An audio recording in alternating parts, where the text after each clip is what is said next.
ನಾನು doctor IR Panchal ಜನಸಂದೇಶ ವಾರ್ತೆಗಳಿಗೆ ಸ್ವಾಗತ. छत्रपति शिवाजी महाराज। दोस्तों, चाणक्य नीति के अनुसार अगर किसी व्यक्ति में दृढ़ता, बुद्धिमत्ता, नेतृत्व और राजनीति करने की कला हो, इसके साथ ही वो वीर, साहसी, होनहार और एक सच्चा देशभक्त हो, तो इस दुनिया में उसकी फतेह निश्चित है। लेकिन एक ही व्यक्ति में इतने सारे गुणों की कल्पना करना मानो असंभव प्रतीत होता है। परंतु भारतीय इतिहास के पन्नों का रुख करें तो उसमें एक ऐसे शूरवीर का नाम आता है जिनमें ये सभी गुण मौजूद थे। इस वीर पुरुष ने 16 वर्ष की आयु से ही अपना संघर्ष शुरू कर दिया था। इन्होंने अपने अथक प्रयासों से भारत को आर्थिक, सामाजिक और राजनैतिक रूप से सशक्त बनाया, मराठा साम्राज्य की स्थापना की और इंडियन नेवी तथा गुरिल्ला युद्ध शैली का आरंभ किया। इनके जज्बे और रणनीतियों के आगे महान से महान योद्धाओं ने भी घुटने टेक दिए थे।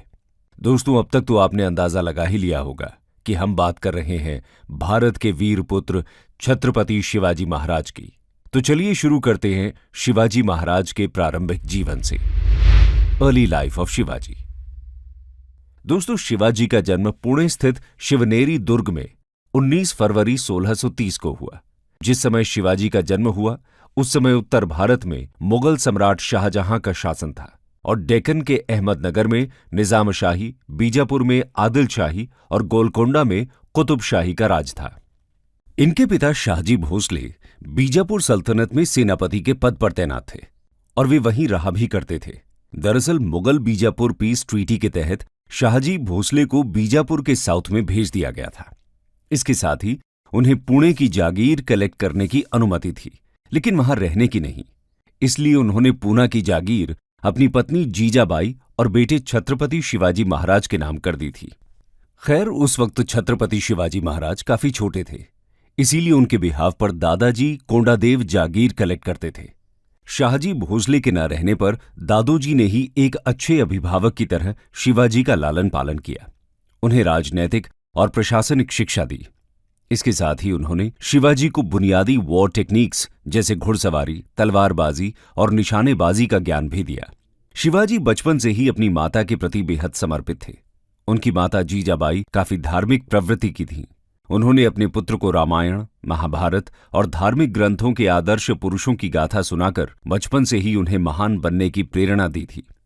इसके अलावा उन्होंने शिवाजी को बुद्धि कौशल, संवेदनशीलता, सहानुभूति और अंतर्ज्ञान जैसे गुण भी सिखाए। जीजाबाई ने शिवाजी का चरित्र निर्माण करने में आधारशिला का काम किया था। इसके साथ ही शिवाजी के चरित्र विकास में गुरु रामदास की शिक्षा का भी प्रभाव था। रामदास शिवाजी के आध्यात्मिक पथ प्रदर्शक थे। उन्होंने मराठों को संगठित करने और जन्मभूमि की रक्षा करने का संदेश दिया था। मां, अभिभावक और गुरु रामदास के आदर्शों से प्रेरणा पाकर शिवाजी बचपन में ही एक साहसी और निर्भीक योद्धा बन गए। आइए अब जानते हैं कि कैसे छत्रपति शिवाजी महाराज ने अपने संघर्ष की शुरुआत की। कॉन्क्वेस्ट्स ऑफ शिवाजी महाराज। दोस्तों, शिवाजी जब 16 वर्ष के हुए तो दादाजी कोंडादेव की मृत्यु हो गई, जिसके बाद पूना की जागीर का एक्चुअल कंट्रोल उनके पास आया। परंतु शिवाजी को आदिल शाह की गुलामी मंजूर नहीं थी।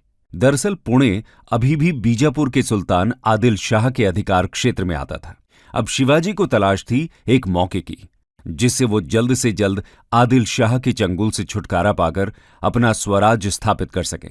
और उन्हें जल्दी ही ये मौका मिला भी, जब 1646 में सुल्तान मोहम्मद आदिल शाह की तबीयत बिगड़ने लगी, जिससे बीजापुर में राजनैतिक उथल पुथल शुरू हो गई। शिवाजी ने इसका फायदा उठाकर तोरणगढ़ के किले पर आक्रमण कर उसे अपने कब्जे में ले लिया। इस आक्रमण में उनका साथ एक छोटी सी सेना ने दिया था, जिसे मावल के नाम से जाना जाता था। इस मावल सेना का निर्माण शिवाजी ने मावल क्षेत्र के लोगों को इकट्ठा कर किया था। दरअसल शिवाजी जानते थे कि इन लोगों में देश प्रेम और कुछ कर गुजरने का जज्बा है। अगर जरूरत थी तो बस इन्हें सही नेतृत्व देने की, और इसीलिए शिवाजी ने इन्हें गुरिल्ला युद्ध शैली में कुशल बनाया। तोरणगढ़ किले पर जीत से शिवाजी के हाथ एक बड़ा खजाना भी लगा, जिसकी मदद से उन्होंने 2 वर्षों के भीतर ही पुरंदर, कोंडाना, सुपा, बारामती, इंदापुर तथा चाकन किले को भी जीत लिया। ये सभी किले पुणे और आसपास के क्षेत्रों में मौजूद थे। इसी बीच शिवाजी ने रायगढ़ में अपनी राजधानी की स्थापना भी की। दोस्तों, इस पूरे घटनाक्रम में शिवाजी का एक ही मूल सिद्धांत था, और वो था कि कम से कम नुकसान में अधिक से अधिक राज्य का विस्तार करना। और इसीलिए उन्होंने पारंपरिक युद्ध लड़ने के बजाय संधियों, मित्रता और गुरिल्ला युद्ध शैली से दुश्मन को परास्त करने की रणनीति बनाई। शिवाजी के दिन रोज बढ़ते टेरिटोरियल एक्सपेंशन से बीजापुर सुल्तान को यह डर सताने लगा कि अगर समय रहते शिवाजी पर लगाम नहीं लगाई गई तो वो दिन दूर नहीं जब सुल्तान भी अपनी राजगद्दी खो बैठेंगे। और इसके लिए उन्होंने शिवाजी के पिता का सहारा लिया और उन्हें अपने पुत्र को समझाने के लिए भेजा। परंतु सुल्तान की यह कोशिश नाकामयाब रही और इसी से क्रोधित होते हुए उसने 25 जुलाई 1648 में अपने ही सेनापति यानी शिवाजी के पिता को बंदी बना लिया। पिता के बंदी बनने से शिवाजी ने कुछ समय के लिए अपना विजय अभियान थाम लिया और पड़ोसी राज्यों पर आक्रमण बंद कर दिया। इतना ही नहीं, उन्होंने आदिल शाह को कोंढाना का किला भी सौंप दिया, जिसके पश्चात शाहजी भोंसले को 1649 में रिहा किया गया। पिता के रिहा होते ही शिवाजी वापस अपनी टेरिटोरियल एक्सपेंशन में व्यस्त हो गए।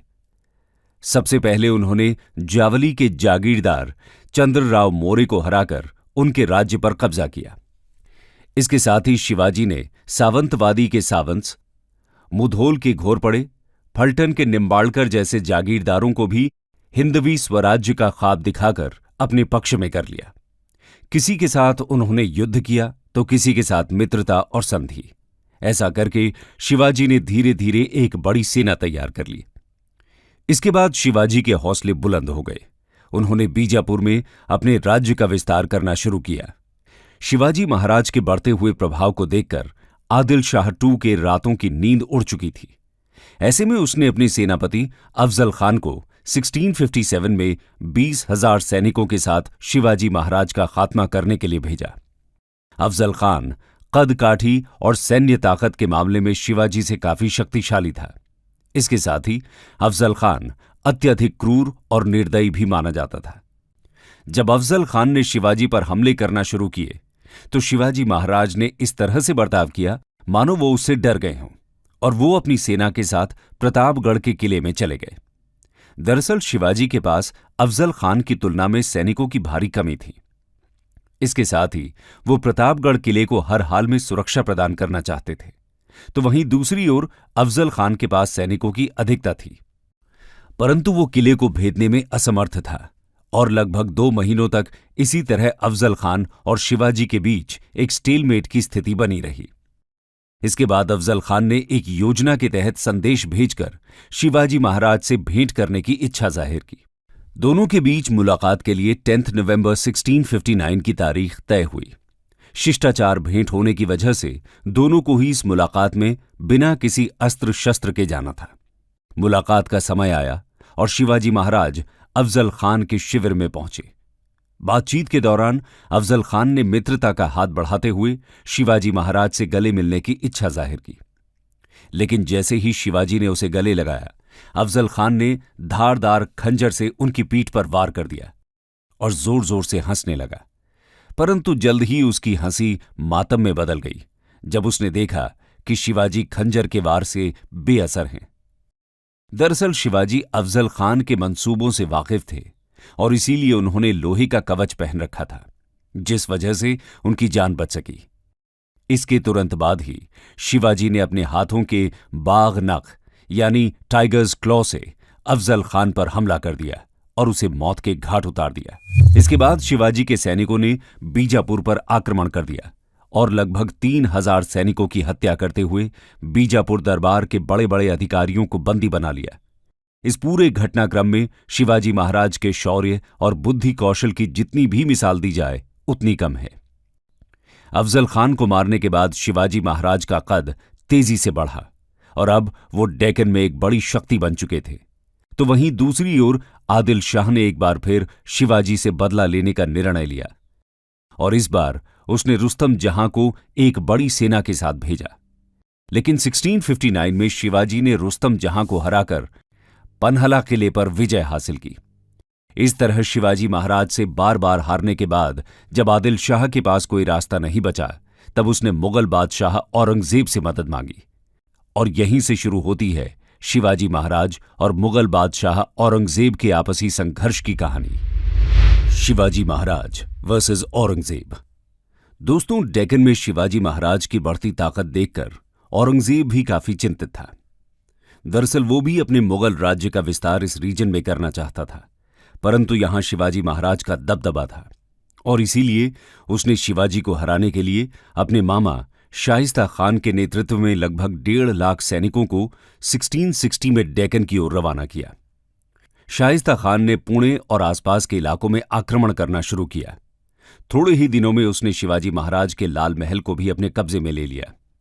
शिवाजी ये जानते थे कि शाइस्ता खान की इतनी बड़ी सेना का सामना वो आर पार की जंग में नहीं कर सकते।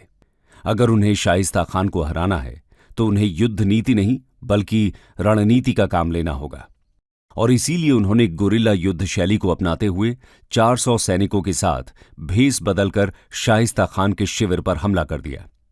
इस हमले में शिवाजी महाराज ने शाइस्ता खान की 3 उंगलियां काट दी तथा उसके कई सैनिक और परिवारजनों को भी मार डाला, जिसके बाद शाइस्ता खान की हार हुई और वो डेक्कन से वापस लौट गया।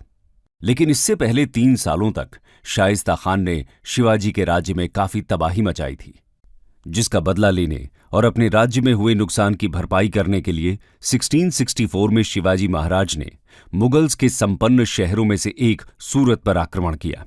सूरत प्लंडर का यह मामला मुगल बादशाह औरंगजेब के लिए एक बहुत बड़ा सदमा था।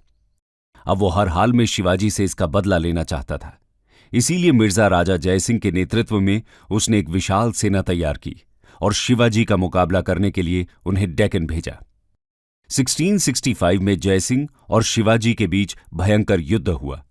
इसमें जयसिंह को विजय प्राप्त हुई और शिवाजी को संधि करने के लिए उन्होंने मना लिया। इसे पुरंदर की संधि के नाम से जाना जाता है। ये शिवाजी और जयसिंह के बीच एक फॉर्मल ट्रीटी थी, जिसे 11 जून 1665 में शिवाजी ने साइन किया।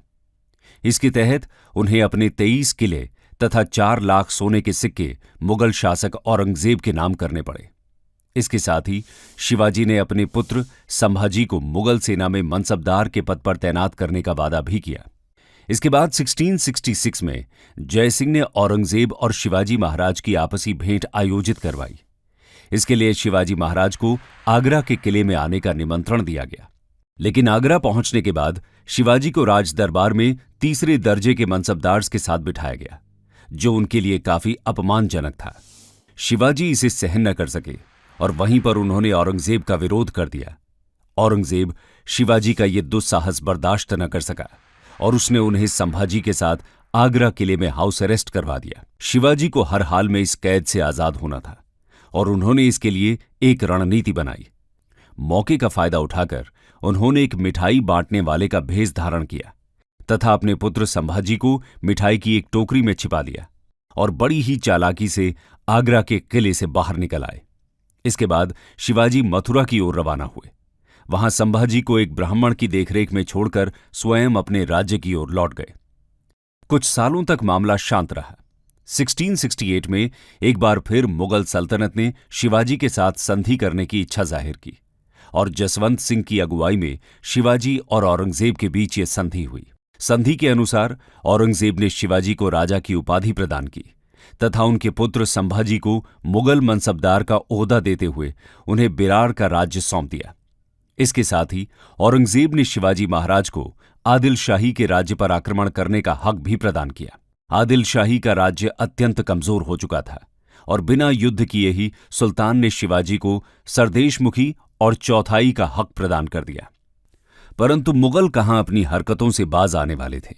औरंगजेब ने संधि की शर्तों को मात्र 2 वर्षों के भीतर ही 1670 में तोड़ दिया। उसने संभाजी से बिरार राज्य छीन लिया।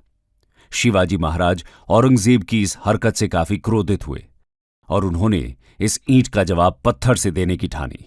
इसीलिए 1670 में उन्होंने दोबारा सूरत पर आक्रमण किया।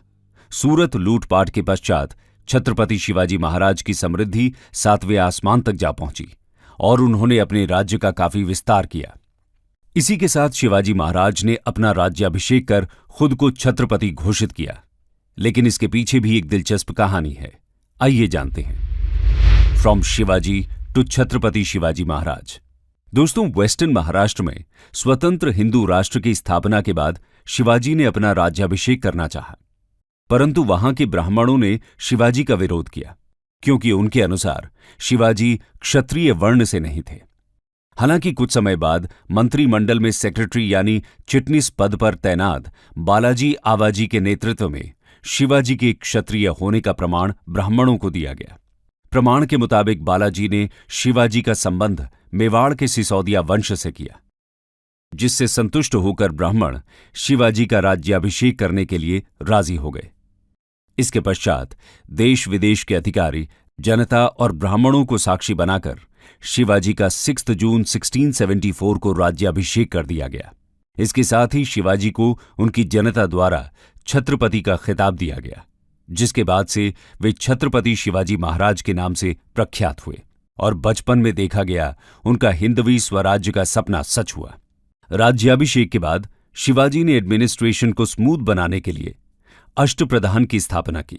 ये सभी मंत्री राज्य के एडमिनिस्ट्रेशन का जिम्मा संभालते थे, जिसके साथ ही वे शिवाजी को असिस्ट करने का कार्य भी करते थे।